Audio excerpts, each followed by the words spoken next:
నమస్తే welcome to Magna TV నేను ఆదిత్య. మనం చిన్నప్పటి నుంచి కష్టే ఫలి అనే మాట ఎక్కువగా వినుంటాం. కోర్స్ మనం ఎంత కష్టపడితే ఫలితం కూడా అంతే ఉంటుంది. బట్ దానికి తోడు మనం పడే కష్టానికి ఆవగింజంత అదృష్టం కూడా ఉంటే డెఫినెట్గా మనం అనుకున్న గోల్స్ అనేవి చాలా ఈజీగా చాలా తొందరగా రీచ్ అవుతూ ఉంటాం. బట్ అది అందరి జీవితాల్లో అంత ఈజీగా వర్కౌట్ అవ్వదేమో. ఎందుకంటే ఈ మాటని ఎందుకు చెప్తున్నంటే అలా అని కాకపోయినా కొంచెం సిమిలర్‌గా దానికి తగ్గట్టుగా నాకొక అన్న ఎప్పటినుంచో తెలుసు. సో, అన్న జీవితం కూడా ఒక్కొక్కసారి నాకు అలాగే అనిపిస్తది. ఎందుకంటే దాదాపుగా 40+ సినిమాలు చేసినప్పటికీ కూడా అనుకున్నంత రికగ్నైజేషన్ అయితే లేదు. బట్ రికగ్నైజేషన్ అయితే డెఫినిట్‌గా ఉంది. అన్న నటన గాని, అన్న మాట్లాడే విధానం కానీ అది ఇంకా వేరే. సో, ఎవరో కాదా అన్న సో, ఆర్టిస్ట్ నరేందర్ నాయుడు మనతో ఉన్నారు. సో, ఒక్కసారి అన్నతో మాట్లాడి అన్న లైఫ్ స్టైలు, అన్న చేస్తున్నటువంటి మూవీస్ ఇలాంటి ఎన్నో అంశాల గురించి తెలుసుకునే ప్రయత్నం చేద్దాం. అన్న నమస్తే. నమస్తే అండి. ఎట్లున్నారు? చాలా బాగున్నాను. మీరు బాగున్నారా? సూపర్. Thank you. అన్న మీ గురించి నాకు తెలుసు. బట్ ఆడియన్స్‌కి కూడా తెలుసు కానీ అంతగా తెలీదు. సో, నేను ఇంట్రోలో అలా చెప్పానని మీరేమనుకోకండి. ఎందుకంటే మీ నటన కానీ, మీ యాక్టింగ్ కానీ నేను చూసాను. చాలా బాగా చేస్తూ ఉంటారు. బట్ అనుకున్నంత రికగ్నైజేషన్ ఉంది. బట్ అనుకున్నంత అయితే లేదు. సో, ఎప్పుడన్నా అనిపిస్తదా అంటే ఇండస్ట్రీకి వచ్చి 20 ఇయర్స్ అవుతుంది. అరే ఏంట్రా ఇంకా ఆ బ్రేక్ ఎప్పుడు అని అనిపిస్తుందా ఎప్పుడన్నా? ఎప్పుడైనా కాదు. ఎవ్రీ మూమెంట్ ఉంటది. ఎవ్రీ డే ఉంటది. అంటే లేట్ అయ్యే కొద్దీ ఆ పెయిన్ ఎక్కువ ఉంటది. కాకపోతే పైకి అలా చూపించం అంతే. ఇప్పుడు సక్సెస్ ఎప్పుడు వస్తుందో తెలీదు. సో, ఆ వచ్చేంత వరకు నాకే కాదు ఇండస్ట్రీలో ప్రతి ఒక్కరికి ఉంటది. కాకపోతే పైకి చెప్పుకోరు అంతే. ఎందుకంటే లైఫ్ కదా! ఇప్పుడు మనకు లైఫ్ లేదనుకోండి ఎవరు చూస్తారు? So, every day, every minute pain అలా నాకు ట్రావెల్ అవుతూనే ఉంటుంది. అలా మైల్డ్గా అలా ఉంటుంది అంతే. బయట వచ్చినప్పుడు ఇండస్ట్రీకి మనం ఎలా ఉండాలో సో ఆ లుక్ మెయింటైన్ చేస్తుంటారు. ఇప్పుడు నాకు పర్సనల్గా నేను బాధపడుతున్నాను లేకపోతే ఇంకోటి అంటే అది ఎవరికి కావాలి? ఇండస్ట్రీకి అవసరం లేదు. అది నా ఇంటి వరకే అంతే. బయట వస్తే ఒక యాక్టర్గా ఇండస్ట్రీకి నేను ఎలా ఉండాలి సో అలా ఉంటాను. మీ పర్సనల్ లైఫ్ ఒక్కసారి చూసుకుంటే అంటే జనరల్గా ఇప్పుడు అన్ని ఇంటర్వ్యూస్ లాగా మీరు ఎక్కడి నుంచి వచ్చారు, ఏం చేశారు, ఫస్ట్ మూవీ ఇదంతా అందరికీ తెలిసిందే అన్న. బట్ కొన్ని విషయాలు తెలిసినప్పటికీ కూడా నేను మళ్ళీ ఒకసారి అడుగుతున్నాను. సో, మీ పర్సనల్ విషయానికి వస్తే మీకు తెలిసింది రెండే నాకు తెలిసి. ఒకటి వ్యవసాయం, 2 సినిమా. సో, ఎలా బ్యాలెన్స్ చేస్తున్నారు? బ్యాలెన్స్ అంటే నాకు 2 చాలా ఇష్టం. నాకు సినిమా నేను ఎంత ప్రేమించి నేను సినిమా కోసం వెయిట్ చేస్తున్నాను. సేమ్ ఇంటికి వెళ్తే సేద్యం కూడా నాకు అంత ఇష్టం. నాకు షూట్ లేకపోతే ఇంటికి వెళ్తాను. మా తమ్ముడు ఉంటాడు ఇంటికాడ, సేద్యం ఉంది. సో, నేను తనకు సపోర్ట్ నేను పని చేస్తాను. సో, మళ్ళీ కొంచెం నాకు కూడా కొంచెం మైండ్ రిఫ్రెష్ అవుతుంది. సో, మళ్ళీ ఇక్కడ రావడం మళ్ళీ ట్రై చేసుకోవడం. అంటే జనరల్గా ఒక ఆర్టిస్ట్ అంటే మెయింటెనెన్స్ కానీ అదంతా వేరే ఉంటుంది. ఇప్పుడు నేను చూసిన కొంతమంది ఆర్టిస్టులు అందరు నేను అన్నట్లే కొంతమంది ఆర్టిస్టులే సినిమాలు ఏవి లేకపోతే ఏ వెకేషన్కి వెళ్ళటము లేకపోతే చిల్ అవటం ఇలాంటివి చేస్తూ ఉంటారు కదా. ఎందుకు అంటే మీకు వ్యవసాయం మీద అంత పిచ్చి? అంటే ఇప్పుడు ఒక్కొక్కరికి ఒక లైక్ ఉంటుంది. ఇప్పుడు మీరు అన్నట్టు కొంతమందికి కొంచెం రిలాక్స్ కోసం బయట వెళ్తుంటారు, కొంతమంది చిల్ అవుతుంటారు. నాకు మా ఊరు వెళ్ళి మా మా మా అమ్మ మా ఇల్లు మా ఊరు జనం మా సేద్యంలో చూశానంటే నాకు ఇంతకంటే డబుల్ రిలాక్స్ అవుతాను. అంటే నాకు పర్సనల్గా నాకు అలా ఇష్టం అనమాట. నాకు మళ్ళీ బయట పోవడం అటు ఇటు ఫ్రెండ్స్ తిరగడం అలా ఇష్టం ఉండదు. నేను మా ఊరిలో వెళ్తే నేను చాలా రిలాక్స్ అవుతాను ఇంటికి వెళ్తే. ఊరు వెళ్తే ఎప్పుడన్నా ఆ వ్యత్యాసం ఉంటుందన్నా? అంటే ఇప్పుడు ఇక్కడేమో ఆర్టిస్ట్, అక్కడేమో నార్మల్ ఒక నరేందర్ నాయుడు. సో, ఊరి జనాలు కూడా మిమ్మల్ని చూసే చూపులో ఏమన్నా వ్యత్యాసం కనిపిస్తుందా మీకు? అంటే ఊర్లో వాళ్ళకి కామన్గా ఉంటుంది. అవునా? అంటే వాళ్ళకి ఇప్పుడు చూస్తున్నారు కదా, బయట వాళ్ళకి అది ఉంటుంది ఊళ్ళో వాళ్ళకి కూడా. అది ఎప్పుడు వస్తుందంటే మన సొంత ఊరి వాళ్ళకు ఇంకొంచెం బాగా మంచి బ్రేక్ వచ్చే క్యారెక్టర్ కూడా ఉందంటే అప్పుడు ఆ వేరియేషన్ వాళ్ళకి కనిపిస్తుంది. అంతవరకు నార్మల్గా చూస్తారు. వాళ్ళకు కొత్తగా అట్లేం అనిపించదు. అంటే ఇప్పుడు అంటే చాలా మూవీస్ చేశాం కదా, సో దానివల్ల వాళ్ళకి ఏంటంటే ఒక ఫ్లోలో అలా నార్మల్గా ఉంటారు అంతే. ఇప్పుడు ఇంకా మంచి బ్రేక్ వచ్చే క్యారెక్టర్ వచ్చిందంటే అప్పుడు వాళ్ళకి ఆ వేరియేషన్ తెలిసింది అనమాట. యాక్టర్గా మనం 70mm ఇలా చూసి తను మన ఊరు పర్సన్ ఇలా అని అప్పుడు అనిపిస్తుంది వాళ్ళకి. అడుగుతుంటారా ఎప్పుడన్నా ఊరు వెళ్ళినప్పుడు ఇంకా ఏంటి నెక్స్ట్ పెద్ద ప్రాజెక్ట్ ఏంటి, అసలు ఆ బ్రేక్ ఎప్పుడు అని వాళ్ళు కూడా అడుగుతుంటారా? అడుగుతుంటారు. నేను వాటికి ఎక్కువ రియాక్ట్ అవ్వను. నన్ను కామెంట్ చేసినా రియాక్ట్ అవ్వను. అన్న నువ్వు చాలా బాగా చేసావు తోపు తురుము అని చిన్న స్మైల్ అంతే. 2 నేను ఈక్వల్ తీసుకుంటాను. పొగడ్తల్ని విమర్శలు ఈక్వల్గా తీసుకుంటాను. ఎక్కువ తీసుకోను ఫస్ట్. ఎందుకంటే అవి తీసుకున్నామంటే అన్న చాలా బాగా చేసావంటే తెలియని ఒక ఎనర్జీ వస్తుంది. ఇప్పుడు నేను 20 ఇయర్స్ నుంచి వెయిట్ చేస్తున్నాను. ఇంకా ఏంటి నువ్వేం సక్సెస్ అవ్వలేదు ఏం చేస్తావు అని అన్నారు అనుకో, ఒకవేళ నేను అది తీసుకుంటే నేను డిస్టర్బ్ అవుతా. ఇప్పుడు కట్అవుట్ ఎంత స్ట్రాంగ్గా ఉన్నా మెంటల్గా మనం వీక్ అయితే ఈ బాడీ యాక్టివ్నెస్ కోల్పోతారు. ఎప్పుడు నేను ఎనర్జీగా ఉంటుంది ఆ మైండ్. నా దగ్గర డబ్బులున్నా లేకపోయినా, వర్క్ ఉన్నా లేకపోయినా ఈ మైండ్ పవర్ నాకు తగ్గదు. ఈ 20 ఇయర్స్లో అదే నేర్చుకున్నారు అయితే. 100% అలా ఉన్నా కాబట్టి ఇప్పటివరకు ఉండగలుగుతున్నాను. సో నాతో ఉన్న ఫ్రెండ్స్ ఎంతోమంది కొద్ది రోజులు ట్రై చేసి సినిమాలు చేసి అటు ఇటు ఇక్కడ స్టే చేయడానికి వాళ్ళ నుంచి కాక వెళ్ళిపోయారు ఇండస్ట్రీ వదిలేసి. ఇప్పుడు 20 సంవత్సరాల నుంచి ఇండస్ట్రీలో ఉన్నారంటే మీరు అన్నట్టు ఓపిక కూడా చాలా అవసరం. చాలా కాదు, చాలా ఎక్కువ ఉండాలి. అంటే ఎందుకు అంటే 20 సంవత్సరాల నుంచి కూడా ఇంకా ఇక్కడే పోరాటం చేస్తున్నారు మీరు కూడా? నాకు చాలా ఇష్టం సినిమా అంటే. ఇప్పుడు బతకాలంటే ఎన్నో దారులు ఉంటాయి. ఇంటికాడ సేద్యం చేసుకోవచ్చు, లేకపోతే ఇంకోటి చేసుకోవచ్చు. కానీ మనకిష్టమైంది మనం చేసాము, కొంచెం లేట్ అవ్వచ్చు సక్సెస్. మనకిష్టమైన వర్క్లో మనం సక్సెస్ అయ్యామంటే దాంట్లో వచ్చి ఆ హ్యాపీనెస్, ఆ ఎనర్జీ మామూలుగా ఉండదు. ఇప్పుడు 70 సంపాదించాలనుకుంటే ఇంటికాడ పొలం పని చేయొచ్చు, లేకపోతే బయట ఏదో చేసుకోవచ్చు. కానీ యాక్టర్గా నేను సక్సెస్ అయితే నాకు ఆ ఫీల్ ఇంకో నెక్స్ట్ లెవెల్లో ఉంటుంది. అరే ఏ ఏజ్ నుంచి అనిపించింది అన్న మీకు? అంటే ఇప్పుడు నేను యాక్టర్ అవ్వాలి, నా డ్రీమ్ ఇది అని మీకు ఎప్పుడు అనిపించింది అసలు? నాకు 20 ఇయర్స్ ఉంటాయి. మీకు 20 ఇయర్స్ అప్పుడు? అప్పటి నుంచి నాకు మామూలుగా సేద్యం చేస్తే పాటలు పాడే అటు ఇటు చేసేవాడిని. ఎవరిని వస్తే టక్కున పాడడం మానేసేవాడిని. కొంచెం సిగ్గు ఉంటాయి కదా ఊళ్ళో. నాకు ఎప్పటి నుంచో ఇష్టం, కాకపోతే ఎలా రావాలి ఏం చేయాలనేది నాకు తెలియదు. సో అట్లా 2003లో ఇట్లా హైదరాబాద్ రావడం జరిగింది. అంటే యాక్టింగ్ కోసమే వచ్చారు? నేను రావడం యాక్టింగ్ కోసం వచ్చాను. ఎవరన్నా ఉన్నారా అసలు ఇండస్ట్రీలో? మీ ఎవరు లేరు. అంటే మీరు ఏంటి ఆ ధైర్యం? ఎవ్వరు లేకుండా బస్ ఎక్కువ వచ్చేసారు. అదే నా ధైర్యం. మీ ధైర్యమే మీ ధైర్యం. ఇప్పుడు మనకు ఇప్పుడు తెలిసిన వాళ్ళు ఉన్నారనుకోండి, మనకు కొంచెం హోప్ పెట్టుకుంటాం. అంటే అక్కడికి వెళ్తే వాళ్ళు చేస్తారేమో అని చెప్పి. వాళ్ళు ఒకవేళ చేయలేదనుకోండి మనం డిస్టర్బ్ అవుతాం. మనకు ఎవరు లేరు, ఎవరు తెలియదు అనుకో, మనం వచ్చామనుకో, అక్కడ ఒక వ్యక్తి పరిచయం అయినా మనకు ఒక ఇది ఉంటుంది. సో ఈ 20 ఇయర్స్లో ఎన్నో అప్ అండ్ డౌన్ చూశాను. ఇప్పుడు స్ట్రాంగ్గా ఉన్నాయి. ఇప్పుడు చాలా పెయిన్ ఉంటుంది, బట్ నా ఇంటి వరకే పెయిన్ అంతే. బయట వస్తే యాక్టర్ ఎలా ఉండాలి, నరేంద్ర నాయుడు ఉంటే నరేంద్ర నాయుడు లాగే ఉంటుంది. మీ కట్అవుట్ చూస్తే నేనే అంటాను, అన్న మీరు ఏడిస్తే అస్సలు బాగుంటారు అన్న నేనే చెప్తానేమో నాకు తెలిసి. కానీ ఎందుకో నిజంగానే మీ ముఖంలో ఆ పెయిన్, ఆ కళ్ళల్లో ఆ పెయిన్, ఏదో బాధ కనిపిస్తుంది. ఉంటుంది, ఇందాక చెప్పా కదండి, నేను కంపల్సరీ ఉంటుంది. మామూలు నన్ను చూస్తే కొంచెం రఫ్గా కనిపిస్తాను. నాకు చాలా సాఫ్ట్ మైండ్ నాది. ఇప్పుడు నాకు సంబంధం లేని వ్యక్తి కూడా ఎవరైనా చిన్న బాధపడితే వాళ్ళకంటే నేను రియాక్ట్ అవుతా. కానీ పరిచయం లేని అవుట్లుక్ చూస్తే అనిపించదు వాళ్ళకి. ఎప్పుడైనా ఏడ్చారన్నా? ఉంటాయి, అంటే ఓన్లీ కెరీర్ గురించి. అంటే అదే కెరియర్ గురించి ఎప్పుడైనా ఏడ్చిన సందర్భాలు? ఇంట్లో ప్రెజర్ ఉంటుంది, వాళ్ళకు చెప్తాం ఇక్కడి నుంచి బాగుంటుంది, ఇక్కడి నుంచి బాగుంటుంది, ఇక్కడి నుంచి బాగుంటుంది చెప్తాం. అలా ఎన్నిసార్లు చెప్తాం, వాళ్ళకు విని విని విని ఇట్లైనా లైఫ్ అంటే గడిచిపోతుంది అనే ఫీలింగ్ వాళ్ళు లుక్ ఇస్తారు.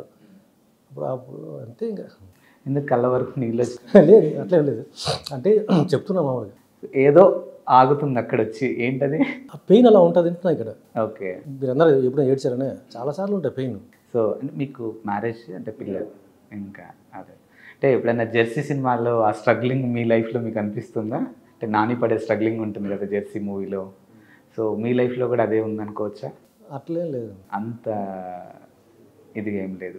అండ్ ఇప్పటి వరకు మీరు వర్క్ చేసినటువంటి ఆర్టిస్టులు చాలామందితో వర్క్ చేసి ఉంటారు. ఒక్కొక్కరిది ఒక్కొక్క యూనిక్ స్టైల్ ఉంటుంది నటన పరంగా. సో ఆబ్వియస్లీ మీరు ఒక మంచి ఎస్టాబ్లిష్డ్ యాక్టరే, బట్ వీళ్ళ దగ్గర నుంచి ఈ నటన, వీళ్ళ దగ్గర నుంచి ఈ నటన, ఈ క్వాలిటీ నేర్చుకున్న సందర్భాలు ఏమైనా ఉన్నాయా? చాలా ఉన్నాయండి. ఒకటి కదా, ఒక యాక్టర్ కాదు. నేను 2007లో పరుగు చేస్తున్నా. పరుగు అంటే ఇంకా బన్నీ అన్నతో చెప్పనవసరం లేదు. ఆ సినిమాకు ఒక 80 డేస్ దాకా వర్క్ చేశాను. ఆ ప్రకాష్ రాజు గారి టీంలో నేను ఒకరిని. ఓకే. ప్రకాష్ రాజు గారు యాక్ట్ చేస్తుంటే ఫస్ట్ వాళ్ళ అమ్మాయికి పెళ్లి ఫిక్స్ అవుతుంది, పెద్ద అమ్మాయికి. ఇంట్లోకి వెళ్ళి డ్రెస్ మార్చుకోవడానికి వెళ్తే కట్ చేస్తే అమ్మాయి జంపు. సెకండ్ అమ్మాయి హీరోయిన్. సో సేమ్ పెళ్లి ఫిక్స్ అవుతుంది, అమ్మాయి ఇంట్లోకి వెళ్ళి డోర్ వేసుకుంటారు. సో ఇతను ఫీల్ అవుతాడు, అంటే ఫస్ట్ అమ్మాయి ఇలా వెళ్ళిపోయింది కదా, నేను పక్కన తన ఫ్రేమ్లో తన పక్కనే ఉన్నా. తను నిజంగా యాక్షన్ చెప్తానే అసలు ఏడ్ చేస్తున్నాడు. అంటే వాళ్ళ తోడుబుట్లు చాలా ఎందుకని ఏడుస్తావు, అమ్మాయి అక్కడికే పోదు అంటే అంటే ఆ పెయిన్తో ఏడుపు వస్తుంది చూడు.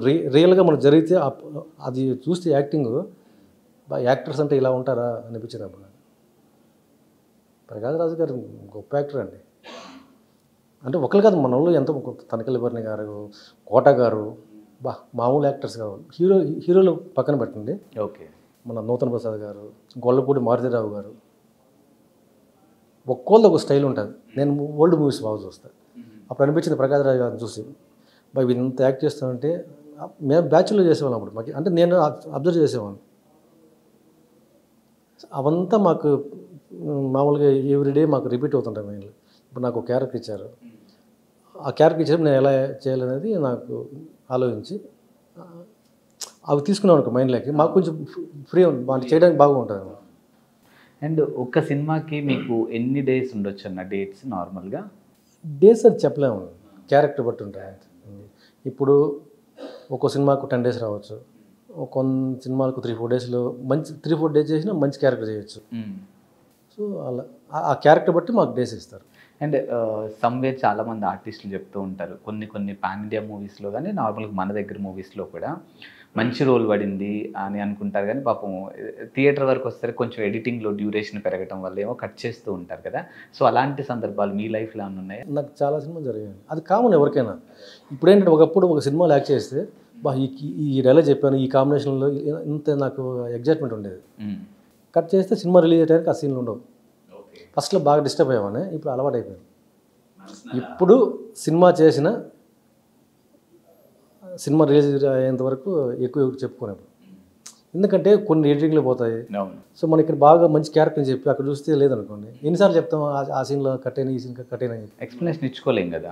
అందుకు నేను ఫీల్ అవ్వను, ఎక్కువ ప్రమోట్ చేసుకోను. సినిమా బయట వచ్చిన తర్వాత అప్పుడు చెప్తాను.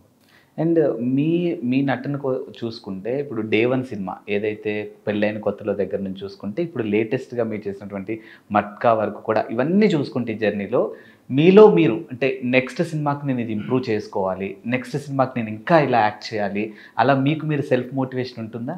100% ఉండాలి ప్రతి యాక్టర్కి. నాకు కూడా ఉంది. నాకు నేను అనిపించింది, నాకు ఇదివరకు లుక్ చూస్తే రఫ్గా బాగుంది. నాకు వాయిస్ కొంచెం ఆ బేస్ లేదు. ఇదివరకు చిన్నపాటి జీరో వాయిస్ అలా వచ్చేది, అది నాకు పెద్ద మైనస్. అది ఓకే. అంటే బయట వాళ్ళు చెప్పడం కాదు, నాకు అర్థమవుతుంది నేనేంటనేది. సో నాకు అది అర్థమైంది. కొంచెం వాయిస్ ఇప్పుడు బెటర్మెంట్ చేసుకున్నాను. సో ఇప్పుడు పర్లేదు. అవి చేంజ్ చేసుకుంటూ చేసుకోవాలి. చేసుకునేప్పుడు నీకు టర్నింగ్ పాయింట్ ఉండాలి, లేకపోతే రొటీన్గా వెళ్తూ ఉంటాను. అండ్ మీరు పరిటాల రవి గారికి సంబంధించినటువంటి ఆ క్యారెక్టర్ మీరు చేసినట్టున్నారు కదా, ఆర్జీవి గారికి అనుకుంటే ఐ థింక్. అంటే ఎలా అసలు ఆ క్యారెక్టర్ మీ వరకు ఎలా అప్రోచ్ అయ్యారు అసలు? నేను దానికి బిఫోరు కిల్లింగ్ వీరప్పని చేశాను మన ఆర్జీవి గారిది. ఓకే. వీరప్పనికి రైట్ హ్యాండ్ చేశాను. సో అప్పుడు ఆ గడ్డం పెంచి ఆ లుక్ వేరు. తర్వాత ఈ సినిమాకి వచ్చి మామూలుగా ఒక యాక్టర్ని ఫైనల్ చేశారు. ఆర్జీవి గారు అంటే మామూలుగా ఉండదు ఆయన సెలక్షన్. ఒక 3 యాక్టర్లు చూసి వాళ్ళలో ఒకరిని ఫైనల్ చేశారు, డేట్స్ కూడా చెప్పారు. ఓకే. తర్వాత నా ప్రొఫైల్ ఎలా వాళ్ళ దగ్గరికి వెళ్ళింది, ఫోటో చూసి మామూలుగా ఆ పిక్ తీసి పంపించారు ఆయనకు. ఇతను ఒకసారి ఫోటో షూట్ చేయని చెప్పారు, రమ్మని చెప్పారు. ఆఫీస్కి వెళ్ళాము, వైట్ అండ్ వైట్ వేశారు, మొబైల్తో 2 పిక్స్ తీసుకుని పంపించేశారు. ఆ నెక్స్ట్ టైం మళ్ళీ కాల్ చేశారు, ఒకసారి రండి అని. నాకు ఇప్పుడు మీసం ఎలా ఉంటుంది, ఆ మీసం కొంచెం కట్ చేసుకోరండి అన్నారు. కట్ చేసుకెళ్ళాను, పిక్స్ తీసుకొని అడిగా చిన్నగా, ఏంటి సార్ క్యారెక్టర్ అంటే, పరిటాల రవి క్యారెక్టర్ అనుకుంటున్నాను. నా ఇన్నర్గా మా చిన్న వేషాలకి నాకు దిక్కులేదు, ఆ క్యారెక్టర్ నాకు ఎందుకు వస్తుంది అనుకుని నేను లైట్ తీసుకున్నాను, వచ్చేసా. వచ్చిన తర్వాత మళ్ళీ డిపార్ట్మెంట్ అతను మామూలుగా పరిటాల రవి గారు తన అనుచరులతో మీడియా వాళ్ళతో ఎలా మాట్లాడతాడు ఒక వీడియో చేసి పంపించండి అని చెప్పాడు. యూట్యూబ్లో చూసాం రవి గారి వీడియోస్, ఆయన ఎలా మాట్లాడతారు ఏంటని. పంచి కట్టుకొని షర్ట్ వేసుకొని, వాళ్ళ ఆయనకు లైట్ కొంచెం స్టమక్ ఉంటుంది, టవల్ లోపల కట్టి షర్ట్ వేసుకొని మామూలుగా వస్తానే పబ్లిక్తో ఎలా మాట్లాడతారు, వాళ్ళకి మీడియా వాళ్ళతో ఎలా మాట్లాడతారు, ఆ వీడియో చేసి పంపించాం. పంపించిన తర్వాత నెక్స్ట్ డే ఆ నైట్ ఫైనల్ చేశారు. ఆ నెక్స్ట్ డే డేట్లు పెట్టారు. ఓకే. ఒక 15 days మీరు ఫైనల్ అయ్యారంటే క్యారెక్టర్కి అని. అంటే నాకు అర్థం కాలేదు, చెప్పి నిజం అనిపించింది. అడిగారు మళ్ళీ, లేదు సార్ మీరు కన్ఫామ్ అండి, ఆర్జీవి గారు మిమ్మల్ని ఫైనల్ చేశారు అన్నారు. ఇంకా అప్పుడు ఎలా ఉంటుంది హ్యాపీనెస్, చాలా హ్యాపీ. కానీ మీకు అనిపించిందండి లోపల, అంటే ఇప్పుడు పరిటాల రవి గారు అనేవాళ్ళు మార్కెట్ అంటే లైక్ సొసైటీలో వాళ్ళకు ఉన్నటువంటి క్రెడిబిలిటీ కానీ అదంతా మీరు చూస్తారు, అంటే పొలిటికల్గా ఇప్పుడు పొలిటికల్గా విమర్శలు ఉంటాయి, మంచి విషయాలు కూడా ఉంటాయి డెఫినెట్గా. సో మరి ఇలాంటి ఒక క్యారెక్టర్ నేను చేయబోతున్నాను, అసలు సొసైటీ నన్ను ఎలా రిసీవ్ చేసుకుంటుంది ఏంటి, ఎందుకంటే డెఫినెట్గా ఒక సామాజిక వర్గానికి మీరు నచ్చుతారు, డెఫినెట్గా ఇంకొకరు ఆపోజిట్ నచ్చరు. సో ఆ టైంలో ఎలా నాకు ఆ టైంకి అసలు ఇవేం నాకు మైండ్ లేవు, లేకపోవడం మంచిదైంది. అవును. ఎన్ని రోజులు చూసారు ఆయన వీడియోలు కంటిన్యూస్గా అలాగా?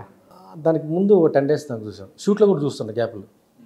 అండ్ బాడీ లాంగ్వేజ్ కరెక్ట్గా స్టార్టింగ్ 1-2 days షూట్ చేసాము, లుక్ బాగుంది కానీ ఆ బాడీ లాంగ్వేజ్ అది నాకు రావట్లేదు సెట్లో కూడా. మళ్ళా ఒక 3-4 days చేశాక మళ్ళీ అట్లా. ఎన్ని డైలాగ్స్ ఉన్నాయి ఆ సినిమాలో మీకు? ఆబ్వియస్లీ అసలు ఉన్నాయండి డైలాగ్స్, ఇప్పుడు గుర్తులేదు. ఒక్క డైలాగ్ కూడా గుర్తులేదు అసలు? గుర్తులేదు, అంటే 18లో చేసాము, అది 7 years back. 7 years back. Dialogues తక్కువ ఉంటాయి, సీన్స్లో బాగా అందగారితో పాటు ట్రావెలింగ్ ఎక్కువ ఉంటుంది. ఓకే. అంటే ఇప్పుడు మనకు ఒక క్యారెక్టర్ డిజైన్ చేసి చేయడం అనేది ఒక ఆర్టిస్ట్గా చాలా వరకు చేస్తారు సార్, కానీ వేరే ఒకళ్ళ క్యారెక్టర్లో మనని వాళ్ళలో మనం ఇన్వాల్వ్ అయ్యి చేయాలి అంటే ఇట్స్ లైక్ ఒక బయోపిక్ లాంటిదే వాళ్ళకి మనం చేయాలంటే. అంటే ఆ మూవీలో రవి గారి క్యారెక్టర్ అంత ఇంపార్టెంట్ క్యారెక్టర్ కాదు. అంటే మెయిన్ ఏంటంటే అన్నగారికి పెళ్ళైన తర్వాత ఫ్యామిలీతో పాటు పొలిటీషియన్స్ ఎవరెవరు ఉన్నారు, ఎవరెవరు ఉన్నారు అది. సో పరిటాల రవి గారు, బొచ్చయ్య చౌదరి, దేవరావు నెహ్రూ, అలా మెయిన్ అంతా వాళ్ళ మీద నడుస్తారు, ఫ్యామిలీ దాని మీద. సో మేము సపోర్ట్ క్యారెక్టర్స్ ఉంటామండి. సో డైలాగ్స్ తక్కువ ఉంటాయి, సీన్స్లో ఎక్కువ ఉంటాయి. అన్నగారు చనిపోతారు, చనిపోయినప్పుడు ఆయన పైనుంచి తీసుకొస్తాం. ఫస్ట్ పరిటాల రవి గారు వీళ్ళంతా వెళ్తారు పైకి. ఆ సీన్ చేస్తుంటే నిజంగా నేను ఎంత అదృష్టంగా ఫీల్ అయ్యాను. అంటే రియల్గా మనం అన్నగారిని చూడలేదు, సో అప్పుడు ఆయన ఎలా తీసుకొచ్చిందో మాకు తెలియదు. సో అలా చేయడం చాలా హ్యాపీగా ఆ సీన్ నాకు బాగా రిజిస్టర్ అవుతుంది. వీళ్ళ ఫ్యామిలీ నుంచి ఎవరైనా మీకు కాల్ చేయడం కానీ మాట్లాడడం చేశారు? సునీత గారు కానీ శ్రీరామ్ గారు కానీ ఫోన్ చేశారా? రండి కలవన్నారు. అప్పుడు నేను షూట్లో వెళ్ళలేకపోయాను. ఓకే. తర్వాత నేను మళ్ళీ వాళ్ళ టచ్లోకి వెళ్ళాను. వాళ్ళు అప్పుడు ఈ ఎలక్షన్ టైంలో బిజీ ఉన్నారు, మళ్ళీ కలవలేదు. ఇప్పుడు ఒకవేళ కంప్లీట్గా పరిటాల రవి గారికి సంబంధించి బయోపిక్ వస్తే మిమ్మల్ని ఫైనలైజ్ చేస్తారా? 100% చేస్తాను. యాక్టర్గా ఓన్లీ రవి గారే కాదు, ఎవరు బయోపిక్ నేను సూటబుల్ అయితే నేను చేస్తాను. యాక్టర్గా నా పని అదే కదా. అండ్ ఆర్జీవి గారితో వర్క్ స్టైల్ అంటే ఇప్పుడు ఆయనతో చేసిన ప్రతి ఆర్టిస్ట్ కానీ ప్రతి టెక్నీషియన్ కానీ జనరల్గా ఏం చెప్తారంటే, మీరు ఇంటర్వ్యూలో ఆర్జీవి గారిని చూసేది వేరు, అసలు వాస్తవానికి ఆయన ఇంకొకటి. మీకు ఇక్కడ చూసినంత కాంట్రవర్సీగా ఆయన ఉండరు సెట్లో కానీ, లేకపోతే ఆర్టిస్ట్తో బిహేవియర్ కానీ అని అంటారు. అది నిజమేనా? అంటే నేను ఆర్జీవి గారిని చూడటం ఏంటంటే, సపోజ్ ఇప్పుడు నేను చిన్న యాక్టర్, మన ఇద్దరం మాట్లాడుకుంటాం సెట్లో. నేనేమనుకుంటాను, నన్ను ఎవరు పట్టించుకోరు అని నా పార్టీ ఏదో మనం డిస్కస్ చేస్తుంటాం. ఇలా చూస్తే లాంగ్లో ఆర్జీవి గారు ఉంటారు, ఏదో మొబైల్ నొక్కుంటాం, లేకపోతే టీ తాగుతూ ఏదో ఉంటాడు. మనం ఫ్రీగా మాట్లాడుకుంటాడు, మన చిన్నవాళ్ళం కదా, మనం ఎవరు పట్టించుకుంటారు లేదు. మళ్ళీ సెకండ్ ఇలా చూస్తే అక్కడ కనిపించడం ఆయన మనకు వెనుక వచ్చి నిల్చోండి వింటా అంటాడు. ఇప్పుడు మన చిన్న వాళ్ళు ఏమనుకుంటాం, మనల్ని పట్టించుకోరలే అనే ఫీలింగ్ మనకు ఉంటుంది. ఆయన సెట్లో ప్రతి డిపార్ట్మెంట్లో ప్రతి చిన్న వాళ్ళని పెద్దవాళ్ళ వరకు అందరినీ అబ్జర్వ్ చేస్తుంటారు, కానీ ఆయన చూసినట్టు ఎవరికి తెలియదు. ఓకే, అలా ఉంటుంది ఆయన అబ్జర్వేషన్. ఆర్జీవి గారు ఏంటంటే, నువ్వు నీలాగా ఉన్నది, నువ్వు నీకు అవకాశం కోసం లేకపోతే ఇంకోటి కోసం ఇంకోలాగా మారద్దు, అది ఆయనకి బాగా నచ్చుతుంది. ఆయన మాకు లాస్ట్లో పార్టీ ఇచ్చాడు. అంటే తన గురించి చిన్న ఎగ్జాంపుల్ చెప్పడానికి ఒక నిమిషం. ముంబైలో పార్టీ ఇచ్చాడు, ఫస్ట్ షెడ్యూల్ అయిపోయింది. మేము ఒక టేబుల్ మీద డ్రింక్ చేసుకున్నాం. చేస్తుంటే నాకేంటంటే ఆర్జీవి గారితో షేర్ చేసుకోలేదని నా ఫీలింగ్ ఉంది. ఓకే, వీళ్ళు చెప్తే బాస్తో మన ఫోటో దిగడం ఎక్కువ, అలా వెళ్ళకూడదు అన్నారు. నాకు ఈ మాట ఎక్కట్లేదు, వెళ్ళాలనిపిస్తాను. వెళ్ళా, ఆయన టేబుల్ కూర్చున్నారు. హాయ్ సార్ అంటే ఇట్లా చూసి పరిటాల టెల్మేనాడు, సార్ మీతో షేర్ చేసుకోవాలి. లేదు నాతో రిక్వెస్ట్గా ఇట్లా పెట్టుకొని ఇలా షేర్ చెప్పాడు. అంటే నువ్వు నీలాగా ఉండాలి అంతే. మళ్ళీ వెళ్ళి అందరూ అప్పుడు ఫొటోస్ దిగుతున్నారు. ఆ పిక్ ఉంది ఇప్పుడు కూడా నా దగ్గర. సో ఒక డైరెక్ట్ అనే యాటిట్యూడ్ కానీ ఆర్గెన్స్ ఎక్కడ లేదంట. లేదు, నువ్వు నీలాగా ఉండు అంతే. నేను ఆర్జీవి అని చెప్పి నా దగ్గర నువ్వు నటించద్దు. నీ మైండ్ సెట్ నువ్వు ఎలా ఉంటావు అలాగే ఉండాలి అంతే. అదే వైన్ స్టైల్ నేను చూసిన కాడికి. అది మీరు రియల్ లైఫ్లో మీరు ఫాలో అవుతున్నారా? నేను ఎప్పుడు అదే ఫాలో అవుతాను. నేను నాలాగే ఉంటాను అంతే. అవకాశం కోసం లేకపోతే ఇంకోటి నా చూపు కానీ నా వాయిస్ కానీ నా బాడీ లాంగ్వేజ్ ఎప్పుడు తగ్గించుకోను. నేనేం నమ్ముతానంటే నేను కష్టపడతాను. సో నాకు ఏది రావాలో అదే వస్తుంది. నాకు రాంది నేను ఎంత ఓవర్ చేసినా నాకు రాదు. ఎక్కడికి వెళ్ళి హాయ్ సార్ నా పేరు ఇది సో అని చెప్పి నా ప్రొఫైల్ ఇది చెప్పి ఇలాగే వచ్చేస్తాను. ఎక్కడిగా చిన్న వాయిస్ డౌన్ చేయను, లుక్ డౌన్ చేయను, బాడీ లాంగ్వేజ్ కూడా డౌన్ చేయను. ఓపెన్గా ఉంటుంది, ఓపెన్ మైండ్ ఉంటుంది. మనసులో ఏం దాచుకోను. నాకు అనిపించింది చెప్తాను, లేకపోతే కామ్గా ఉంటాను. ఇంకొకరి విషయాలు డిస్కస్ చేయడం అవి ఏం పట్టించుకోను. నాకు సినిమా కాకుండా ఇంకో ఆలోచన నాకు మైండ్లో ఉండదు. అంటే ఇలాంటి స్వభావం సినిమా ఇండస్ట్రీకి అంతగా సెట్ అవ్వదేమో అని ఇప్పుడు అని అనిపించిందా? నేను అంత ఆలోచించను. ఎందుకంటే ఇప్పుడు జనరల్గా నాట్ ఓన్లీ సినిమా ఇండస్ట్రీ అండి, సాఫ్ట్వేర్ కంపెనీలు అవ్వచ్చు, వేరు చోట్ల కూడా అవ్వచ్చు, వీళ్ళ అవకాశాల కోసం అవతలకు భజన కార్యక్రమాలు కొన్ని ఉంటాయి. మనం మెట్ ఎక్కాలంటే డెఫినెట్గా భజన కార్యక్రమాలు ఉంటాయి. సో అలాంటి భజన కార్యక్రమాలు మీరు కూడా చూసే ఉంటారు ఇండస్ట్రీలో, అది అన్ని చోట్ల ఉండింది. సో అందుకే అడుగుతున్నాను, మీ స్వభావం మీకు ఎప్పుడైనా మైనస్ అవుతుంది? ఒక మాట, ఇప్పుడు మన ఇద్దరం ఉన్నాము, ఇప్పుడు నేను మాట్లాడే మాట బట్టి మీకు అర్థమవుతుంది నా ఒరిజినల్గా నేను మాట్లాడుతున్నానా లేకపోతే కొంచెం బెండ్ అయ్యి మాట్లాడుతున్నా మీకు అర్థమవుతుంది. సో దాన్ని బట్టి నాకు మీరు రెస్పెక్ట్ ఇస్తారు. సో ఆ టైం నువ్వు మాట్లాడచ్చు, నాతో మాట్లాడచ్చు, కానీ నేను ఇట్లా ఓపెన్గా ఉన్నాను అనుకోండి, మీరు అలాగే తీసుకుంటారు. కొంచెం అండ్ ఇది అన్నాను అనుకోండి, దాని దగ్గరికి మీరు ఇతను ఈ టైపు పైకి చెప్పరు. సో తను అలాగే చూస్తారు నెక్స్ట్ టైం కూడా. అంతే, అది వద్దు. కష్టపడడం, మన వ్యక్తిత్వం, మన రాయాలిటీ ఎప్పుడు తగ్గించుకో. మనకు ఆ పూటకు లేకపోయినా కానీ మన వ్యక్తిత్వం ఎప్పుడు తగ్గకూడదు. అంటే నా ఇంటెన్షన్ అంత. రేపు యాక్టర్గా రేపు బ్రేక్ రాకపోయినా కానీ నేను ఇలాగే ఉంటాను. ఇప్పుడు నేను హ్యాపీగా ఉన్నాను అనుకోండి, డబ్బున్న లేకపోయినా సక్సెస్ ఉన్న లేకపోయినా నేను హ్యాపీగా ఉంటాను. అన్నీ ఉండి నా ఒరిజినాలిటీ లేదనుకోండి నేను హ్యాపీగా ఉండలేను. అండ్ మీ విషయానికి వస్తే ఒక మంచి క్యారెక్టర్, ఇంకొక క్యారెక్టర్ అంతగా ఎస్టాబ్లిష్ అవ్వదు కానీ మంచి పేమెంట్, సో రెండింటిలో దేనికి ప్రాధాన్యత ఇస్తారు, పేమెంట్కా క్యారెక్టర్కా? అంటే కొన్ని సినిమాలు పేమెంట్ కోసం చేస్తాం, కొన్ని క్యారెక్టర్ కోసం చేస్తాం. అంటే రెండు బ్యాలెన్స్గా ఉంటాయి. సో బ్రతకడానికి డబ్బు కావాలి కదా. ఇప్పుడు కొన్ని సినిమాలకు క్యారెక్టర్ పెద్దగా ఉండదు, పేమెంట్లు బాగా ఇస్తారు. సో ఒక యాక్టర్గా చేస్తే మంచి క్యారెక్టర్ చేయాలి, లేకపోతే పేమెంట్ వచ్చేది ఉంటే అది చేయాలి అంతే. ఓకే. కొన్ని వాటిలో క్యారెక్టర్ బాగుంటే పేమెంట్ తక్కువైనా కానీ పేమెంట్ ఆలోచించినప్పుడు క్యారెక్టర్ చేసి మళ్ళీ వచ్చేస్తుంటారు. కొన్ని సినిమాల్లో క్యారెక్టర్ పెద్దగా ఉండదు కానీ పేమెంట్లు ఇస్తారు, సో వాటి కోసం చేస్తారు. మీరు ఎప్పుడైనా ఫేస్ చేస్తారా? అంటే ఇప్పుడు మీరు అడిగిన అమౌంట్ ప్రొడ్యూసర్స్ గారు లేదు ఇప్పుడు నరేంద్ర గారికి అంత ఇవ్వడం ఎందుకు, ఈయన ప్లేస్లో ఇంకొకరు ఇద్దరు వస్తారు ఆర్టిస్టులు అని అలా పోయిన ప్రాజెక్ట్స్ ఏమైనా ఉన్నాయి మీకు? కంపల్సరీ. అంటే మనం డిమాండ్ చేయకపోయినా కానీ అక్కడ ఉండేవాళ్ళు, ఇప్పుడు సపోజ్ అక్కడ వాళ్ళకి ఏదో ఆప్షన్ ఉంటుంది, సో డైరెక్ట్గా చెప్పలేరు. చెప్తారు తను బాగా ఎక్కువ అడుగుతున్నారండి, లేకపోతే సంథింగ్ ఏదో చెప్తారు, అవునా అంతైతే వదిలే చేస్తారు వాళ్ళు.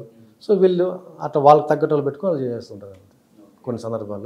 కొన్ని సందర్భాల్లో మామూలు నేను ఒకటే నమ్ముతాను సార్, నాకు ఏది రావాలో అది వస్తుంది అంతే. ఒకసారి నాతో పాటు ఒక యాక్టర్ని తీసుకెళ్ళాను, మా ఫ్రెండ్ రమ్మని చెప్పాడు ఆఫీస్కి, ఒక సినిమా ఆఫీస్కి.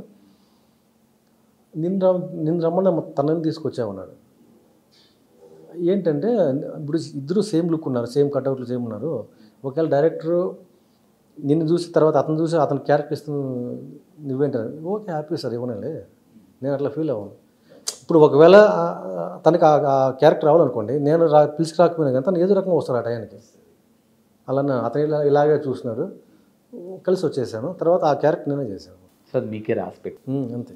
నేను నమ్ముతాను. సో కర్మని నమ్ముతారు మీరు? 100% ఎవ్రీ పర్సన్ కర్మ, గుడ్ అయినా బ్యాడ్ అయినా కర్మ అనుభవించి తీరాలి అంతే. సో ఇక్కడ చేసిన మంచి పనులు, ఇక్కడ చేసిన చెడు పనులు ఇక్కడే అనుభవించాలి అంతే. మరి అంటే ఈ 20 years ఎక్స్పీరియన్స్లో ఫైనాన్షియల్గా చాలామంది ఆర్టిస్టులు చాలా సందర్భాల్లో చెప్తుంది మేము కూడా విన్నాం, యాజ్ ఏ యాంకర్స్గా మా ముందు కూడా చాలామంది చెప్పుకొని బాధపడే సందర్భాలు మేము చూసాం. క్యారెక్టర్స్ వస్తున్నాయి కానీ ఫైనాన్షియల్గా కొంచెం వీక్ అయిపోతున్నాము, ఫ్యామిలీని లీడ్ చేయాలంటే కొంచెం కష్టంగా ఉంది, ఇలాంటి మాటలు వింటూ ఉంటాం. సో ఈ 20 years ఎక్స్పీరియన్స్లో ఫైనాన్షియల్గా ఆ విలువ తెలుస్తుందా, మనీ విలువ? కంపల్సరీ తెలుస్తుంది. అంతే. ఇప్పుడు కూడా ఇబ్బంది పడుతున్నాను డబ్బులతో. ఇప్పుడు నాకు ఎక్స్పీరియన్స్ ఇన్ని ఇయర్స్ ఉండొచ్చు, కానీ మంచి బ్రేక్ రానంత వరకు ఈ డబ్బులతో 100% ప్రాబ్లం ఉంటుంది. ఇప్పుడు కూడా ఉంది ప్రజెంట్. ఎప్పుడోసారి డబ్బులు వస్తాయి, డబ్బులు వచ్చినప్పుడు నీట్గా రెంట్ కట్టుకోవడం, మెయింటెనెన్స్ చూసుకుంటాము. కొద్ది రోజులు గ్యాప్ వస్తుంది, అప్పుడు ఏం చేస్తాము? చాలామంది చెప్పరు పైకి. ఇప్పుడు కూడా మనీ ప్రాబ్లం ఉంది. బాగా బ్రేక్ వచ్చేంత వరకు ఏ యాక్టర్కైనా ఈ ప్రాబ్లం కంపల్సరీ ఉంటుంది. కొంతమంది ఉన్నవాళ్ళు కొంచెం మేనేజ్ చేసుకుంటారు, లేనివాడు బాధపడుతూ అటు ఇటు చేసుకుంటూ ముందుకెళ్ళి ట్రై చేస్తుంటాడు అంతే. ఇప్పుడు మీ విషయానికి వస్తే నెలలో ఎన్ని రోజులు వర్క్ చేసుకుంటున్నారు మీరు? అది చెప్పలేను సార్ అట్లా. ఒకసారి 1 మంత్ 2 మంత్స్ గ్యాప్ వస్తుంది అంటే వస్తున్నాయి చాలా మూవీస్. సో నాకు క్యారెక్టర్ బాగుంటుంది చేద్దామని చెప్పి నేను వెయిట్ చేస్తూ వచ్చిన మూవీస్ అలా. ఇప్పుడు ఆ చిన్న చిన్న క్యారెక్టర్స్ కూడా చాలా వాల్యుబుల్. సో అలాంటివి చాలా చేశాను. ఇప్పుడు ఏంటంటే నాకు మంచి బ్రేక్ వచ్చే క్యారెక్టర్ పడాలి, సో ఎక్స్పోజ్ అవ్వాలి. సో దానికోసం ఇప్పుడు అలా చేస్తూ వెళ్ళాను అనుకోండి, నా సర్కిల్ సరేలే మనోడే కదా ఏదో ఒకటి క్యారెక్టర్ ఇస్తే పోతుంది అనుకుంటారు. పర్టికులర్ ఈ క్యారెక్టర్ మనోడు బాగుంటాడు, ఒకవేళ మనం లుక్ ఉన్నా కానీ ఆలోచించరు. మనం బయటపడ్డాం అనుకోండి, ఒకసారి ఒక క్యారెక్టర్తో నేమ్ వచ్చింది అనుకోండి, అప్పుడు ఇండస్ట్రీ అంతా వాడతారు. సో ఇక్కడ నా గ్రిప్ నేనే పెంచుకోవాలి, నా డప్పు నేనే కొట్టుకోవాలి అంతే. నా ప్రమోషన్ కావచ్చు, నా గురించి చెప్పుకోవడం కావచ్చు, పక్కోడు ఎవరేమనుకుంటే డోంట్ కేర్. ఇక్కడ బ్రేక్ వస్తే అప్పుడు అందరూ వస్తారు, అంతవరకు నేనే చెప్పుకోవాలి అంతే. కొంతమంది కామెంట్ చేస్తుంటారు, రకరకాలు నడుస్తుంటాయి, అవంతా పట్టించుకోవాలి. ఇప్పుడు నా గురించి నేను చెప్పుకోపోతే ఎవరు చెప్తారు? ఇప్పుడు యాక్టర్గా నేమ్ వచ్చింది అనుకోండి సార్, అప్పుడు ఇండస్ట్రీ కానీ బయట పబ్లిక్ కానీ మీడియా కానీ అందరూ ఎక్స్పోజ్ చేస్తారు. సో అంతవరకు ఎవరికేం అవసరం ఉంటుంది నాతో? ఎవరితో? సో నా గురించి నేనే చెప్పుకోవాలి అంతే. అండ్ ఇప్పటివరకు మీరు చేసిన సినిమాల్లో మీకు వచ్చినటువంటి బెస్ట్ కాంప్లిమెంట్ అంటే పెద్ద నటుల దగ్గర నుంచి కానీ, ప్రొడ్యూసర్స్ దగ్గర నుంచి కానీ, డైరెక్టర్స్ దగ్గర నుంచి కానీ ఒక బెస్ట్ కాంప్లిమెంట్? రీసెంట్గా మట్కా చేశాను కదా, మట్కాలో క్లైమాక్స్ మార్కెట్లో ఫైట్ ఉంటుంది, చూసారా మట్కా మీరు? చూసాము. మార్కెట్లో ఫైట్ ఉంది కదా, అదే నేను అజయ్ ఘోష్ గారితో గొడవ పడుతుంటాను, మళ్ళీ వెళ్ళి హీరో తను కొడతాడు, వీళ్ళు బ్యాచ్ వేసుకొస్తా. ఫైట్ అంతా అయిపోయింది, లాస్ట్లో మా వాళ్ళందరినీ హీరో కొట్టేశాడు. పరిగెత్తి అలసిపోయాను, నా ముందే మా వాళ్ళు కొట్టేశాడు, అలసిపోయాను. సో ఆ భయం చూపించాలి, నాకు వార్నింగ్ ఇచ్చి వదిలేస్తాడు హీరో. అది చేశాను, మొత్తం క్లాప్స్ చేశారు ఆ షాట్కి. మళ్ళీ అయిపోయింది, మళ్ళీ ఈవినింగ్ ప్యాకప్ అయిపోయింది. పిలిచాడు నన్ను, పిలిచి మీ పేరు ఏంటండి నేను అడిగాడు. అన్న అప్పటి వరకు 1 వీక్ వర్క్ చేశాను, ఎప్పుడు అంటే మామూలు విష్ చేయడం అంతే. అన్న నా పేరు నరేంద్ర నాయుడు అంటే, బాగా చేశారండి మీ క్యారెక్టరు, బాగా చేశారు, థ్యాంక్ యూ అన్నాను. అజయ్ ఘోష్ గారు వచ్చారు, అబ్బాయి బాగా చేసావు అబ్బాయి అన్నాడు. థ్యాంక్ యూ అన్నాను. నాకు అజయ్ ఘోష్ గారు ఎప్పటి నుంచో పరిచయం బాగా. అంటే వాళ్ళు చెప్పినప్పుడు నాకు ఇంకా ఫుల్ ఎనర్జీ వస్తుంది, మామూలుగా ఉండదు అది. ఇప్పుడు మన సినిమా చేసి ఒక క్యారెక్టర్ బాగా మంచి క్యారెక్టర్ చేసి మన బయట వస్తే ఆడియన్స్ బాగుందంటే ఎలా ఉంటుంది? అండ్ మీరు సాయి పల్లవి గారితో కూడా వర్క్ చేయడం జరిగింది, ఐ థింక్ శ్యామ్ సింగ్ రాయ్ మూవీలో. శ్యామ్ సింగ్ రాయ్ విరాట్ పర్వం. సో ఆవిడని ఇప్పుడు అందరూ కూడా లేడీ సూపర్ స్టార్ అంటారు, న్యాచురల్ బ్యూటీ అని అంటారు. సో ఆవిడ నటన, అసలు ఆవిడతో వర్క్ ఎక్స్పీరియన్స్ ఏంటి అసలు మీకు? సాయి పల్లవి గారితో నా వర్క్ ఎక్స్పీరియన్స్, నా మంచి స్వీట్ మెమరీస్ అండి. 2 మూవీస్ చేసినా కానీ ఫస్ట్ విరాట్ పర్వం చేశాను. విరాట్ పర్వం అయిన తర్వాత ఒక 1 year గ్యాప్ వచ్చింది. గ్యాప్ తర్వాత నాకు సాయి పల్లవి గారు ఆ సినిమా చేస్తున్న విషయం నాకు తెలియదు. ఓకే, సరే నేను సినిమా కమిట్ అయ్యాను. ఫస్ట్ రోజు షూట్ అయింది, సెకండ్ రోజు చూస్తే సెట్లే కావడం వస్తుంది. అవును అసలు పల్లవి గారు చేస్తున్నారు అనుకో, సరే దగ్గరికి వెళ్ళి పల్లవి గారు బాగున్నారండి, నేను ఇట్లా చూసి యా బాగున్నాను, మీరు బాగున్నారా అండి. బాగున్నానండి, నన్ను గుర్తుపట్టారు అడిగా. మీరు ఎందుకు మర్చిపోతాం, మనం చేసాం కదా విరాట్ పర్వం ఉంటుంది, ఆవిడే అంత సెట్లో అంతమంది ఉంటాయి. తర్వాత డిపార్ట్మెంట్ అందరూ దాన్ని చూడటం వాళ్ళ ఫీలింగ్ మారిపోయింది. ఓకే, మంచి క్యారెక్టర్ చేశారు శ్యామ్ సింగ్ రాయ్. ఒక 1 week కాంబినేషన్ చేశాము. ఆ చిన్న పాపను లాక్కెళ్ళడం, తర్వాత ఫైట్, అంతా గుడ్ యాక్టర్ అండి. సింపుల్గా ఉంటారు, చాలా ఫ్రెండ్లీగా మాట్లాడుతుంటారు. డైరెక్టర్ గారు యాక్షన్ చెప్తానే ఇది మన వంట పరకా ప్రవేశం అలా వెళ్ళిపోతుంది ఆ వేరియేషన్. షార్ట్ అయిపోయిందా మళ్ళీ పల్లవి గారు. అలాంటి వాళ్ళతో యాక్ట్ చేసినప్పుడు మాలాంటి వాళ్ళకు చాలా ప్లస్ అవుతుంది, బాగా చూస్తాం కదా వాళ్ళు ఎలా చేస్తారు. తర్వాత ఈవినింగ్ షూట్ ప్యాకప్ అయిపోయింది. ఆవిడ నేను పైకి వెళ్తున్నాను, డ్రెస్ మార్చుకోవడం, ఆవిడ కిందకు వస్తుంది. మళ్ళీ ఆవిడ రిపీట్ చేసింది, ఆవిడ మీరు చాలా బాగా చేస్తున్నారండి, కొంచెం బాగా ట్రై చేయండి, మీరు బాగా సక్సెస్ అవుతారండి. సేమ్ దేవి ప్రసాద్ గారు కూడా, సార్ భలే ఉన్నారు సార్, మీ కట్అవుట్ కొంచెం ఇంకా కొంచెం బాగా ఆ డైలాగ్ డెలివరీ, కొంచెం యాక్షన్ కొంచెం బాగా నేర్చుకోండి, మీరు మస్తుంటారన్నారు. తను 4 సినిమాలు డైరెక్షన్ చేశాడు, ఎన్నో సినిమాలకు కో-డైరెక్టర్ వర్క్ చేశారు పాత మూవీస్ నుంచి.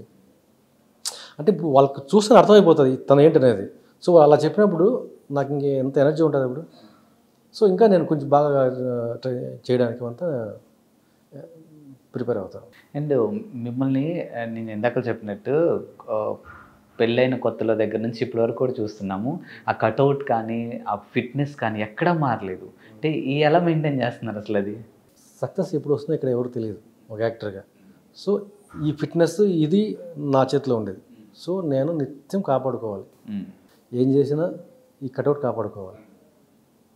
లైట్గా వాక్ చేసుకొని యోగా చేసుకుంటాను. సో రెగ్యులర్గా నేను డైట్ కూడా అన్నీ తింటాను. ఒక లిమిట్లో తింటాను అంతే. ఇప్పుడు ఇంటికి వెళ్తే చేసి పెడతారు, షూట్లోకి వెళ్తే అన్నీ ఉంటాయి. సో ఎక్కువ తినను. నాకు ఎంత కావాలో అంత అన్ని ఐటమ్స్ తింటాను.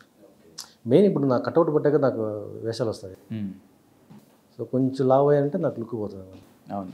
షేప్ అవుట్ అయిపోతుంది బాడీ. ఇప్పుడు బ్రేక్ ఇందాక చెప్పినట్టు బ్రేక్ ఎప్పుడు వస్తుందో తెలియదు. సో ఇది ఇప్పుడు అంతవరకు నేను రెడీగా లేను అనుకోండి, నేను నేను వెయిట్ చేసి కూడా నాకు వేస్ట్ కదా. వేస్ట్. అవును. ఇప్పుడు వ్యవసాయం కంటిన్యూ అవుతుందా? ఎప్పుడూ ఉంటుంది ఇంటికాడ. సో ఇక్కడ అక్కడ ఏం పండిస్తారని అక్కడ? ఇప్పుడు వరి వేసాము. ఇప్పుడు టమాటా సీజన్ కదా, టమాటా నాటుతారు. ఇప్పుడు తక్కువ. నేను ఇండస్ట్రీకి రాకముందు నేను అన్ని పంటలు పండించాను నా చేతులతో. వరి, చెరకు, టమాటా, అరటి, అన్ని పనులు చేశాను. అన్ని పనులు చేసి పొలం పని ఇక్కడికి వచ్చాను. మీ బాడీని ఫ్లెక్సిబిలిటీ అనమాట. అటు ఎండ తట్టుకోగలదు, ఇటు లగ్జరీ లైఫ్ అనుభవించగలదు. సార్ రైతు బిడ్డ సార్, స్ట్రాంగ్గా ఉంటాం అంతే. కష్టపడతాము, స్ట్రాంగ్గా ఉంటాం అంతే. ఎండ అయినా నేను ఎలాగైనా నేను అడ్జస్ట్ అయిపోతాను. ఎండలో అయినా ఏసీలో అయినా నువ్వు ఎక్కడ కూర్చోవు అక్కడ కూర్చో అంటా అంతే. నా మైండ్ నాకు ఇలాగే ఉండాలి అని నా మైండ్ ఉండదు. అలా సెట్ చేస్తారు మీ బాడీని. ఇప్పుడు కొన్ని ప్లేసులకు వెళ్తే రిచ్గా ఎక్కడో కూర్చుంటాం, ఏసీలో కూర్చుంటాం. కొన్ని ప్లేసులకు వెళ్తే రోడ్డు మీద ఎండకు వెయిట్ చేయాల్సి వస్తుంది. కొన్ని ప్లేసులు కింద కూర్చొని వెయిట్ చేయాల్సి వస్తుంది. మైండ్ అన్నిటికీ ప్రిపేర్గా ఉండాలి. నాకు ఇలాగే ఉండాలి, ఇలాగే ఉండాలంటే అక్కడ అవ్వదుగా. అండ్ ఇప్పుడు మీరు ఒక క్యారెక్టర్ ఆర్టిస్ట్గా ఉన్నారు. నాకు అంత నాలెడ్జ్ లేదు కానీ, అంటే ఇప్పుడు హీరో, ఆ తర్వాత క్యారెక్టర్స్, జూనియర్ ఆర్టిస్టులు, ఇలా లిస్ట్ ఉంటుంది కదా. సో నిజంగా సెట్లో ఆ వేరియేషన్ కనిపిస్తుందా మీకు? అంటే ఇప్పుడు మెయిన్ లీడ్ వాళ్ళని ఒకలా ట్రీట్ చేయడం, ఆ తర్వాత ఒకలా, జూనియర్ ఆర్టిస్టులు అసలు చాలా చీప్గా చూస్తారు. కొంతమంది జూనియర్ ఆర్టిస్టులు చెప్తూ ఉంటారు ఇంటర్వ్యూలలో. అవి ఏం పెద్దగా తేడా ఉండదు సార్. చిన్న చిన్నవి ఎక్కడో ఉంటాయి, ఎక్కడైనా ఉంటాయి. ఏ ప్రొడక్షన్ అయినా బయట ఎక్కడైనా ఉంటాయి. సో ఇప్పుడు ఎవరు బిజీలో వాళ్ళు ఉంటారు. వీళ్ళు తక్కువ చూడాలి, వాళ్ళ ట్రీట్మెంట్ అలా ఏమి ఉండదు. ఏదో ఉండొచ్చేమో, బట్ అవంతా అంత తీసుకోరు ఎవరు. అంతే. ఇప్పుడు ఎవరి వర్క్లో వాళ్ళు బిజీగా పోతుంటారు.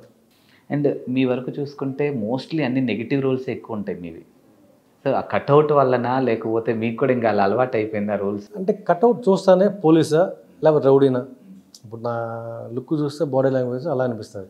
ఇతనికి మంచి ఒక సాఫ్ట్ క్యారెక్టర్, ఒక ఎమోషనల్ క్యారెక్టర్ ఇవ్వాలనేది ఎవరు ఆలోచించరు. కాకపోతే నేను ఈ పోలీసు, రౌడీ వీటికంటే ఒక ఎమోషనల్ క్యారెక్టర్ అది నేను బాగా చేయగలుగుతాను. సో ఈ లుక్ చూసి ఫస్ట్ ఇంప్రెషన్ వాళ్ళకి అది రాదు. చూస్తే మనోడా రౌడీగా బాగుంటాడు, పోలీస్గా బాగుంటాడు, ఇలా వెళ్ళిపోతుంది. ఇతన్ని కొంచెం సాఫ్ట్గా చూపిద్దాం అనేది తక్కువ మందికి ఆలోచన ఉంటుంది. ఒకసారి యాక్టర్గా బయటపడ్డా అప్పుడు మారుతుంటుంది వేరియేషన్. ఇప్పుడు మన యాక్టర్స్ కూడా ఎంతోమంది విలన్గా, కరుడు కట్టిన విలన్గా చేసిన వాళ్ళు కూడా ఎంతో సెంటిమెంట్ క్యారెక్టర్ చేసిన వాళ్ళు ఉన్నారు. వాళ్ళకి ఆ నేమ్ వచ్చిన తర్వాత అప్పుడు ఆ వేరియేషన్ వాడతారు. అంతవరకు ఇచ్చిన క్యారెక్టర్ చేసుకుంటూ ప్రశాంతంగా పోవడం అంతే. అండ్ మా వ్యూస్ కోసం ఒక ఎమోషనల్ డైలాగ్ అని చెప్తారా? శ్యామ్ సింగర్లో ఒక డైలాగ్ ఉంటుంది, అది బెంగాల్లో ఉంటుంది, బెంగాల్ స్లాంగ్. ఆ పాపను ఒక అమ్మాయిని తీసుకొచ్చి ఇలా చూసారనమాట. చూసి తరా తరి తోరి కూరి నిరేషిష్ దేరీ కూరలేనా తుమే శేష్ వెళ్ళిపోయి. అంటే దీన్ని త్వరగా రెడీ చేయి, లేట్ అయిందా నీ తాట తీస్తా అని ఒక అమ్మాయికి ఒక లుక్ ఇచ్చి వెళ్ళిపోతాడు అనమాట. అది తెలుగులో అంటే దీన్ని త్వరగా రెడీ చేయి, లేట్ అయిందా నీ తాట తీస్తా. ఎమోషనల్గా ఏదన్నా ఒక డైలాగ్ చెప్పొచ్చు కదా మాకు. ఇది ఎమోషనల్ కదా, అంటే కొంచెం కోపంగా అనిపిస్తుంది కదా మీకు ఎమోషనల్గా, అసలు అంటే బాధ ఇదంతా మీ కళ్ళల్లో నాకు తెలియాలి ఆ బాధ. ఇప్పుడు ఎందుకు. అవును, ఇందాక ఇంటర్వ్యూలో మీరు ఒక మాట చెప్పారు, ఏదో ఊర్లో సేద్యం చేసుకునేటప్పుడు అప్పుడప్పుడు పాటలు పాడుతుండేవాడిని, సో ఎవరైనా రాగానే సైలెంట్ అయిపోయేవాడిని అని అన్నారు కదా. పాటలు పాడతారా మీరు? అప్పుడు ఏదో ఆ సందర్భానికి ఏదో వచ్చి గుర్తు కూడా లేవు. ఇప్పుడు మనం వెళ్తుంటే సరదా పొలం కాడికి వెళ్తుంటాం, మడికాడికి వెళ్తుంటాము, ఆ, ఏదో రాగం తీస్తూ పోతూ ఉంటాం. ఒక రాగం తీయచ్చు కదా మా కోసం. అవి గుర్తుకోలేదు, ఇప్పుడు ఎప్పుడో 25 ఇయర్స్ బ్యాక్. అండ్ సో ఇప్పుడు నెక్స్ట్ ఏం ప్రాజెక్ట్స్ చేస్తున్నారు మీరు? నెక్స్ట్ ఒక 4 సినిమాలు కన్ఫామ్ అయినాయి, మంచి క్యారెక్టర్స్, పెద్ద మూవీస్. సో అవి ఈ మంత్లో ఒక మూవీ కమిట్ అవుతున్నాను, ఈ మంత్ 15 తర్వాత. So next June end, July నుంచి కమిట్ అవుతాను పెద్ద ప్రాజెక్టులు. సో ఇప్పుడు నా జర్నీ ఇప్పుడు స్టార్ట్ అయింది. సో మీరు అనుకున్న టర్నింగ్ పాయింట్? ఎందుకంటే ఇప్పుడు నేను ఈ మధ్య చాలా రోజులు వెయిట్ చేశాను కొంచెం క్యారెక్టర్ కోసం. సో అవి ఇప్పుడు స్టార్ట్ అవుతున్నాయి. ఈ మంత్లో ఒక సినిమా రిలీజ్ ఉంది, కర్మణ్యవాధికారస్ అని, మంచి క్యారెక్టర్. సో వీ హోప్ మీరు అనుకున్న సక్సెస్ రావాలి, మళ్ళీ మళ్ళీ ఇంటర్వ్యూస్ మీతో చేయాలి. ఈసారి నెక్స్ట్ డెఫినెట్గా మీతో ఒక మంచి ప్రొఫైల్ ఇంటర్వ్యూ మేము పెట్టుకోవాలని మనస్ఫూర్తిగా కోరుకున్నాను. మాకు ఇంత మంచి టైం ఇచ్చినందుకు థ్యాంక్ యూ అండి. Thank you so much. Thank you అండి, మీకు కూడా.